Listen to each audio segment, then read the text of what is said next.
నవరాత్రి ఉత్సవాలపై భక్తులు సంతృప్తి వ్యక్తం చేస్తున్నారు అన్నారు విజయవాడ ఎంపీ కేశినేని చిన్ని. దసరా శరన్నవరాత్రుల సందర్భంగా ఇంద్రకీలాద్రిపై రాష్ట్ర ప్రభుత్వం చేపట్టిన ఏర్పాట్లపై 88% పైగా భక్తులు సంతృప్తి వ్యక్తం చేశారని విజయవాడ ఎంపీ కేశినేని శివనాథ్ తెలిపారు. మూలా నక్షత్రం సందర్భంగా భక్తుల రద్దీ దృష్ట్యా ఇంద్రకీలాద్రిపై చేసిన ఏర్పాట్లను హోంమంత్రి వంగలపూడి అనితతో కలిసి ఎంపీ కేశినేని శివనాథ్ సోమవారం ఉదయం పరిశీలించారు. క్యూ లైన్ లో గల భక్తులతో మాట్లాడి వారి అభిప్రాయాలు తెలుసుకున్నారు. భక్తులకు పంపిణీ చేస్తున్న పాల కేంద్రాన్ని సందర్శించిన ఎంపీ కేశినేని శివనాథ్ స్వయంగా పాలు కాచి భక్తులకు అందజేశారు.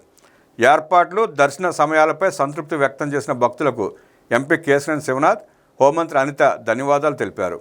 మూలా నక్షత్రం రోజున రద్దీని దృష్టిలో ఉంచుకొని సాధారణ భక్తులు ఇబ్బందులు పడకూడదనే ఉద్దేశంతో వీఐపీ పాస్లను రద్దు చేసినట్లు ఎంపీ వివరించారు. శరన్నవరాత్రుల్లో అత్యంత విశేషమైన మూలా నక్షత్రం రోజున రద్దీ నియంత్రణకు ముందస్తుగా అన్ని ఏర్పాట్లు చేసినట్లు మీడియా పాయింట్ వద్ద ఎంపీ కేశినేని శివనాథ్ స్పష్టం చేశారు.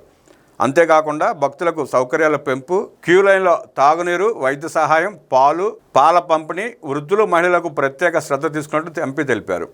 భవిష్యత్తులో మరింత మెరుగైన సౌకర్యాల కల్పన కోసం భక్తుల సూచనలు సేకరించి వాటిని అమలు చేసేలా చర్యలు తీసుకుంటున్నట్లు వెల్లడించారు. శాంతి భద్రతల పరంగా ఎలాంటి సమస్యలు తలెత్తకుండా పోలీసులు కట్టుదిట్టంగా వ్యవహరిస్తున్నారని, భక్తుల సహకారంతోనే ఈ ఉత్సవాలు విజయవంతంగా కొనసాగుతున్నాయని అభిప్రాయపడ్డారు. ఇంద్రకీలాద్రిపై భక్తులు ఎటువంటి ఇబ్బందులు లేకుండా అమ్మవారి దర్శనం చేసుకోవడానికి అవసరమైన అన్ని ఏర్పాట్లు కొనసాగుతాయని, దసరా ఉత్సవాలు మరింత విజయవంతంగా సాగేందుకు ప్రతి ఒక్కరూ సహకరించాలని ఎంపీ కేశినేని శివనాథ్ కోరారు.